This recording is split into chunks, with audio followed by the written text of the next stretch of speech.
What's up, gangsters? If you have followed any of my recent content, you know that I've been doing some 3D printing videos, and that's mostly because I just bought a brand new Elegoo Mars Ultra 4 resin printer to replace my old one, which had decided that it was done. Anyway, if you've arrived here from scale modeling, you already know what my channel is about, and you know that I do scale modeling, primarily scale aircraft, but lots of other things as well. And you know that I design a lot of my own detail parts using Autodesk Fusion, and that I do a lot of 3D printing. I even do some kit design.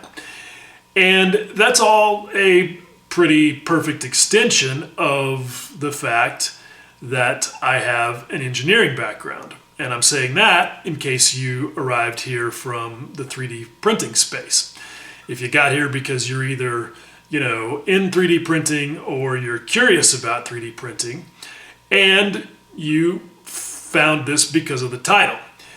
So what had happened was that when I posted the videos that I just made, I had a couple of guys say, hey, could you just do like a basic video explaining how this whole thing works? And I thought, well, yeah, okay, that's not a bad idea. I mean, I think a lot of us who are in 3D printing kind of take it for granted that everybody knows about 3D printing, but that's definitely not the case. And as it becomes more and more popular in the scale modeling world, there are more and more people who want to know, hey, how does this work? So that's what this video is going to be about, is just basically a little primer about 3D printing in general and how it all happens. So to go back to what I said previously, just to give you an idea of my background. So I went to graduate school at Texas A&M and got a master's degree in mechanical engineering. And my graduate project focused on using 3D printing for the very then bleeding edge technology of 3D printing for rapid product development. And while my whole engineering career focused on product design, product development, like I have a lot of background in manufacturing, injection molding, casting, all those kind of things. Like if we were to go to Walmart and you picked up any consumer product, I could tell you way more than you'd ever want to know about how the thing was made. So anyhow, but my first job was with a company that produced 3D printers, which in 1996 was, like I said, very bleeding edge technology. Anyway, my job was to go all over the world and teach people how to use our machines and the technology that we sold. So I have technology. I have 3D printing technology basis, I guess you could call it, that goes way back. And that's kind of the first thing I want to address, is that a lot of people think that 3D printing is brand new, like within the last few years, and that's just really not the case. I started using 3D printed parts for my scale models, I think in 2016 might be the first time you could find a mention of it here on my channel. And I designed a few of them myself using like FreeCAD and TinkerCAD, TerribleCAD, whatever they were. And then I just bought some. Like I bought some from a fellow in France once. I bought this particular figure right here from a guy in France who has a little company called Redoc, and he uses real people in costumes that he scans, and then he produces and 3D prints the results. And like the printer he was using at the time was like an $80,000 printer, and you can see it didn't even produce results as good as a $300 resin printer will now. But anyway, that was when I first started doing it, and I started to see people talking more about it in the scale modeling community. But as I mentioned, my history with it goes way back even further than that, because I worked for DTM in 1996, 97, 98. In fact, here's a picture of a much younger me holding the top of a washing machine that I built in our lab for one of our customers. It was Whirlpool, actually. And this is made out of, I think, like 8 or 9 parts that I printed on one of our lab machines and then put together. So, you know, like even in the mid-90s, though, we weren't brand new, because the very first patents for 3D printing were issued in 1987, I believe, to the guy who started the company that became known as 3D Systems, which is still around today. And they are the originators of the Resin SLA 3D printing technology. But before we talk about all of the different specific types of 3D printing technology, we should talk about something that applies to all of them. And that's the basic way that 3D printing works. Because the truth is that even though we call it 3D printing, it's really actually just a bunch of 2D printing. Sound confusing? Don't worry, it's pretty simple, and I'm going to use one of these decks of cards to explain. Okay, this is pretty simple. Let's say that for some reason I want to produce a physical object that is shaped like a rectangular block. Now, if I were going to make this out of, say, aluminum or plastic or something else, all I would have to do is cut around a chunk of metal or whatever it was until I had the shape and size that I want. But if I want to produce this using additive manufacturing or 3D printing, same thing really, just kind of 2 different names, and you'll see why. Because what we're going to do is we're going to divide this rectangular block up into 52 slices. And then, once we've done that, we're going to print each one of those slices, layers, individually, and we're going to add all of those layers one by one on top of each other, additive manufacturing, until we have the entire stack. And that results, assuming that all the layers stick together, in an object that looks like this block that we wanted. And that's true whether or not it's a rectangular block like this, something more complicated like this part. We can slice this up into cross sections, run them through the process, which we'll talk about in a few minutes, glue them all back together, melt them all back together, whatever it takes, until we end up with this object. Works on this, works on things like tiny little aircraft engines, whatever you want. And that's the magic of 3D printing, is that because you're doing it layer by layer, you can create all sorts of shapes that are impossible to create using any other manufacturing process. There's basically no way that we could make this as a single part any other way.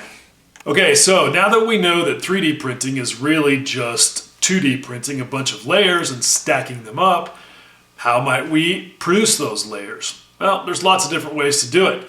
You can even get a 3D printed house these days where they literally make each layer by squirting the concrete and doing it over and over again until the walls are built up. Some people say that someday soon you'll even be able to get a 3D printed cheeseburger. I don't know about all that, but suffice it to say, there's lots of different ways to do it. I mean, look, we could make our deck of cards shaped block by literally taking all of these cards, gluing them together and stacking them up. And actually, back in the day, there was a company that produced a technology that pretty much did exactly that. Their machine had a big roll of paper in it and a laser that would cut the profile of each layer and then successively glue those paper layers together until they had a stack. And it was kind of cool because you could make really large prototypes pretty quickly, and they kind of felt like they were made out of wood, and they didn't cost a whole lot. For us, though, we're talking about much smaller parts like this, or if you're talking about engineering parts, there's really 3 technologies that have survived the evolution and really become the most prevalent today. The first technology I'll talk about is the one that was developed by the company I worked for back in the day, and that's called selective laser sintering, or SLS. And what SLS does is basically use a laser to draw and melt layers of a powdered material. And so it works great for things like thermoplastics, like nylon, ABS, acrylics, stuff like that. And it's cool because it allows you to produce works-like parts that you can actually use for functional engineering testing. You could, for example, make a prototype of the casing for a power drill and bolt in the electric motor and all the bearings and all the other components and go use it to drill holes just like you would with the real thing.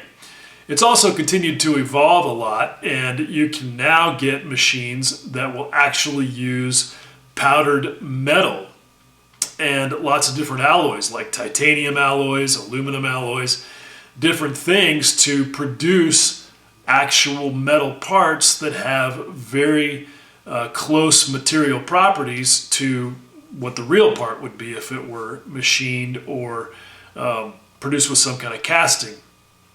And so you're probably saying, well, if that technology is so super cool, why aren't we using it as model makers?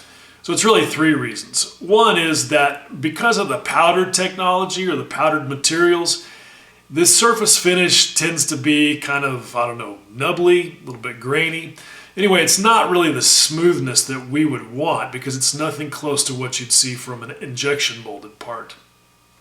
And the other thing is that it's really not capable of producing the really small details that we would need for, the kind of parts that we might want to produce for scale modeling, as an example. But the other thing is that the machines are quite a bit more complex, they're typically bigger, and quite a bit more expensive. The machines that DTM sold were $500,000 and would take up most of a small room.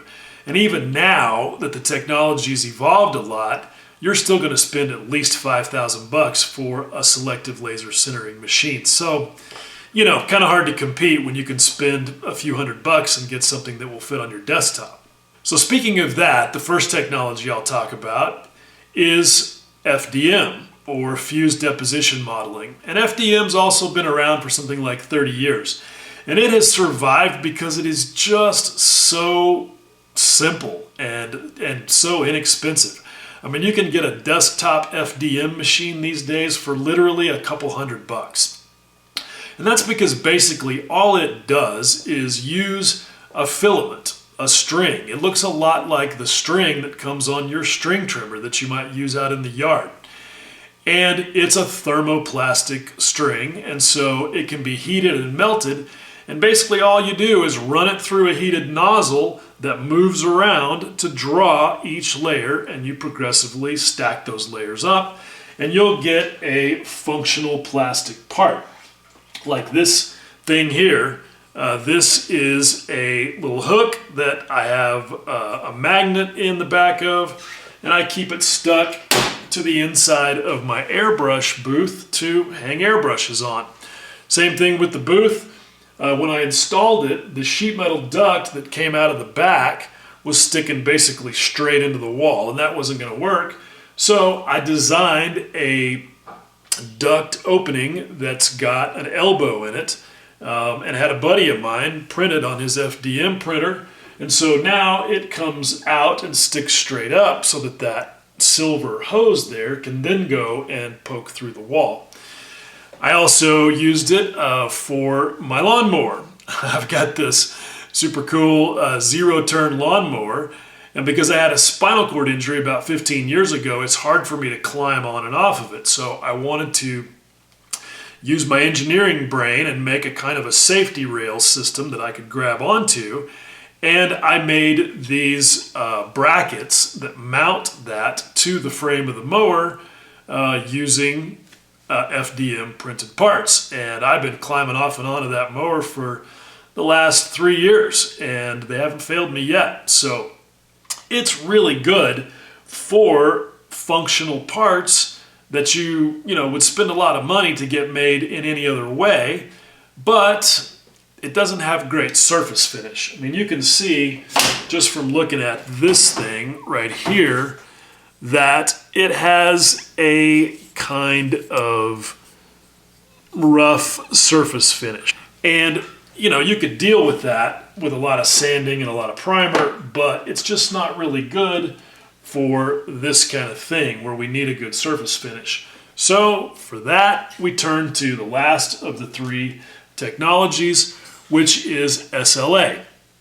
SLA just stands for Stereolithography Apparatus. And because 3D Systems was first, they picked that name, and it's stuck around for all of these years.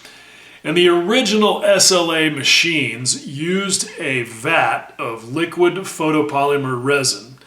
And photopolymer just means that it cures when you expose it to a particular wavelength of ultraviolet light, which they do with a laser beam. And so the laser beam shines down from the top and draws each layer, and it's not only cured but stuck to the previous layer, and you build parts from the bottom up. So that works pretty good, and those machines are capable of doing amazing things, but they also are industrial class machines that cost quite a bit. So about 10 years ago, I think that their patents finally ran out, and somebody came up with the idea that if you could shine an ultraviolet light through a mask and only expose the part of the mask that represented the shape of the layer you were trying to create at the moment, that might work as well. And so that's why what we have now are called masking SLA machines, or MSLA machines. And they create the mask by basically using something that's like a cell phone screen. And you turn the pixels on that you want to expose resin with, and you keep the pixels where you don't want the resin to be exposed turned off. It's really that simple. It's actually not really a mask as much as it is just turning on some certain pixels to create that shape.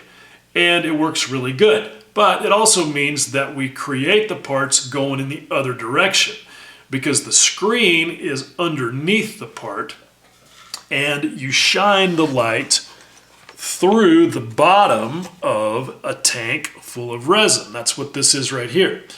And you can see, sort of, this still has the protective cover on it, but you shine the light through that clear tank bottom and onto the uncured resin that is stuck between the bottom of the part and that clear film. And the part is actually stuck to the build plate, which looks like this, and it's sort of hanging underneath it like that, if you can imagine how that whole setup works. It's really pretty simple, and it's why these machines only cost a few $100s. Okay, so just to bring it all together for you, this is my little Mars 4 Ultra, and I've taken the top off of it. It's sitting right there. But this way you can see how the build plate sits in the machine, and it moves up and down with this lead screw back here. And that's the resin vat. And underneath that is the screen that lights up to expose each layer. Now that we know how we can print all of those 2D layers to make a 3D object, what object are we going to print? How do we get something to print? I mean, it's not like I can just lean around the corner and go, hey, Mars 4 Ultra, could you print me some really dope wheels for my 1/24th scale car model? I mean, that'd be great. And it's probably coming, but we're not quite there yet. So let's go through the process of how we get a file to actually print. Okay, so as I mentioned before, I design parts in Fusion 360, which is a product made by Autodesk. Actually, they don't call it Fusion 360 anymore, it's just Fusion. Anyway, it is a parametric CAD package, and that's just a fancy way of saying that it's good for designing what we call hard surface parts, which is just, mechanical gizmos that you might find on your model airplane or your model car. And it's an absolutely wonderful design package. One of the most wonderful things about it is that it's free. That's right, I said it, free, free, free, free. Autodesk is kind enough to give us the access to a personal use hobbyist license. So as long as you're not using it to generate a bunch of money and get rich, you can use it for free. There are other CAD packages out there that have free versions, but honestly, I'm just going to tell you straight up, yeah, not good, not as good, not nearly as good. And the thing about Fusion is that it's so popular that there are tons of resources for how to use it. You can go to YouTube and find literally thousands of hours about how to do that. And I even do coaching sessions, not for free. That part's not for free. But anyway, it's great for making stuff like this. And I'm not going to go through the whole process of how this happens. That's the subject of other videos. I have some of those on my channel as well. But the important thing is that even after you go through that process, this is still not ready to put into the printer. We have to convert it to what's called the STL file format, and that's the universal format for all 3D printers.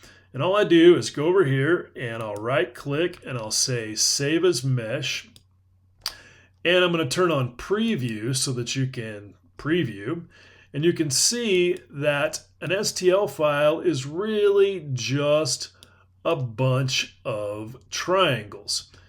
Like like this file, when you zoom in here, is literally nothing more than a really, really long list of X, Y, and Z coordinates for each of the corners of each of these triangles. And that's what defines this thing in space in a way that our printers can understand. So once I'm ready to save it, I just do this normal save stuff and away we go. And I'll show you what we do with it next here in just a second. But first, let me say that, as I mentioned, Fusion is great for designing mechanical parts. If you want to design stuff that is more organic, typically, what we call soft surface parts, figures, stuff like, I don't know, if you needed for some reason to design saddlebags for a model of a horse or anything like that doesn't really have, a lot of straight edges. I mean, even really things like car bodies, for example. You need to use a different type of software, and the most popular version of that is one called Blender. And Blender is also free, but it is very complicated and it takes a lot to learn it as well. And really, all of these software packages take a lot of effort to learn. Like, you're not going to just go and download the free Fusion 360 personal use license and immediately start creating stuff like this. This is a project that I've been working on long term, and it's going to be a complete model kit of this tractor. It's already got something like 150 components, lots of little engine parts. Everything that's a different color is a separate part. And I'm probably only about 3/4 of the way done, and I have over 300 hours of just CAD work in this project. So, don't get the idea that you're going to just immediately start making super cool stuff using this software. But that also doesn't mean that you can't learn it. It just means that you've got to pay your dues and put in the time. Okay, so I know you're like, bro, could we print this thing already? Yeah, sorry, not quite. We have to go through yet another piece of software, and that's called the slicer. And the slicer is basically what is going to allow you to take that STL file that we made, and we might as well go ahead and bring it in here. We'll just take and drop it right here so you can see that. And this is what's going to allow us to define all of the parameters that the printer itself requires in order to actually turn this into a physical object. Now, Even though I've just dropped it in here, it's still not ready to go.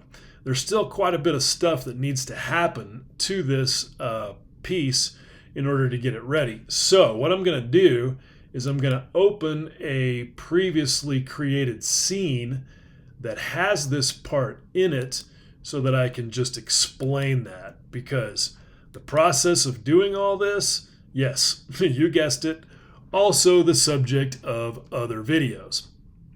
But the thing that you have to do first is orient your part.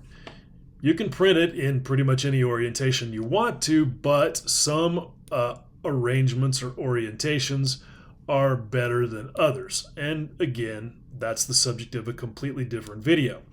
The next thing that you have to do is support the part. It somehow has to be attached to the build plate. And if you remember when I showed you in my discussion of the different technologies that the build plate on the type of resin printers that we use is at the top, then you recognize that this is basically upside down. And so what we're doing here is we're going to create a structure that's going to attach the part that we want to print to that build plate. And I don't know, we call them supports, but that sort of implies that it actually looks like this when it's printed and that we're supporting it in against gravity, and we're really not. They really should be called hangers because the build plate is flipped over 180 degrees, and what we're really doing is keeping the part from being ripped off of the build plate from underneath. And so, yeah, anyway, it is what it is. Once we've got this thing all supported, then we're ready to define all of the parameters that will dictate how this part gets run. And so that starts by selecting the resin that we want to use. And that's defined by your type of printer, the brand of resin that you're going to use. Like in this case, I'm printing with a resin called Craftsman Gray. We have to decide what layer thickness we want for each one of those cards in the 52 card deck to be. And let's just set it at 50 microns, and we'll take a look real quick at some of the parameters. So this is all of the stuff that defines things like how long the light's going to stay on to expose each layer of liquid resin in order to harden it. And a bunch of other stuff that, you guessed it, gets talked about in a different video. Anyway, once we've decided on all of that stuff, then we can go back here and we can see exactly how long our print is going to take. And you can see that with a 50 micron layer thickness, this print will take 6 hours and 27 minutes. And just so you can see what the difference is, if I were to change that to a thinner layer, let's go to 20 microns, you guessed it, it's going to take 2.5 times as long, basically. Now it's a 15-hour print. And you're probably asking, well, why would I want a print that takes longer? So the reason is that the thinner the layers, the better your surface finish is going to be. Because, again, there's reasons that we just don't have time for in this video. But basically, just take that at face value. Thinner layers, better surface finish. One of the other things that you can do in this part of the slicer is this little slider right over here lets you move up through the layer stack. And this is a really great way to kind of see what I've been talking about throughout this whole video, where everything is broken down into slices, and you can really see how it is in fact a slice and what the shape of each layer looks like. One last thing to mention here is that this slicer is called Lychee, and it's my favorite. It's also available for free, although I use a pro version that gives me a little bit more capability. There's another one that's pretty popular called Cheetahbox. You can also get a free version of it. They both basically do the same thing, and it just really comes down to whatever you think is easiest to use. Okay, so I know you might be saying at this point, wait a minute, you just showed how you go through a process of creating a part in Fusion and turning it into an STL file and doing all this stuff to it. But what if I don't want to design my own parts? Okay, that is a very fair question because a lot of people don't. That's just something that a lot of people don't have time for or they don't want to get into, and they want to just be able to buy their own stuff. And fortunately, there's lots of resources for that. You can go to places like this, like CG Trader, and you can search for things like car bodies. Let's say that's what you're interested in. And you can see all kinds of stuff that you can download for print already. And it's going to be in STL format in order to allow you to do that. Some of it's really expensive, some of it's really cheap, some of it's even free. Another website that you can go to is called Cults, and it's one of my favorites. This is the page for my buddy Fanch, and he designs really, really cool parts for model airplanes. And somehow, I don't know how he does this, he just gives them away because he's such a nice guy. He really spends a lot of time designing these, so he should charge a lot more than zero. But it is what it is, and this is just one of the other options that you have. You can also go on Cults and do a search for things like car bodies. And the thing that you're going to notice is, some of this stuff is really good, some of it's really detailed, some of it is just, like toys, really simplified. So you kind of have to figure out what exactly it is you're looking for, and if you can find somebody who makes the kind of thing that you want and you can follow their page, then that'll make it a lot easier. But point is, there's lots of places where you can get STL files to print yourself that you don't have to design. Okay, I just finished a print, sort of, and I just wanted to talk about this as a good way to close out this video. So when you take the parts out of the machine, they're still covered with a lot of wet, gooey, uncured liquid resin. And you got to get rid of that. And the first thing I do is I just drain it off. This is just an inexpensive soap dish thing from Amazon. And that gets rid of most of it. And then you have to rinse these off in isopropyl alcohol. That's the most common thing. And you can just do that in a bucket type thing, or you can purchase a dedicated washing station. I have a couple of those here. This one over here on the right is my first one, where I rinse off most of the resin, and then I do the final clean in this one. This one here is also a curing station, because when the parts come out of the machine, they're only 90% cured. And the final cure takes place in this thing. And on the back side of it there, it's got a set of lights that do that. And then you put this cover over the top of it, and it's got a turntable that rotates around and gets the parts completely cured. And that's the final step before you move on. Now, the reason that I said I sort of was finished with a print, this is actually kind of good, because you can see that things don't always just go plug and play wonderful. This is only a partial plate full of parts. Most of them actually fell off the plate, and this is really a failed print. And this just sometimes happens, even when all your parameters are set correctly, especially when you're building parts at really, really thin 10 micron layers, as these are, because these are model airplane parts that need to be, really have really fine resolution. And 10 microns is just finicky.